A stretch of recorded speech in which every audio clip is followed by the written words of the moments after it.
മറിയത്തെ അപമാനിതയാക്കാൻ ഇഷ്ടപ്പെടാത്ത യൗസേപ്പ് എന്നും പ്രിയപ്പെട്ട ധ്യാന വിഷയമാണ്.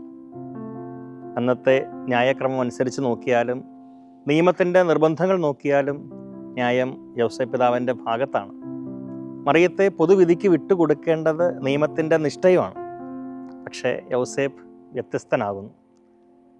ഏറ്റവും പ്രിയപ്പെട്ടവരെ ഞാൻ പലപ്പോഴും മാനഹാനിക്ക് വിട്ടുകൊടുക്കുന്നു എന്ന് വ്യാഖ്യാനിക്കേണ്ടതില്ല.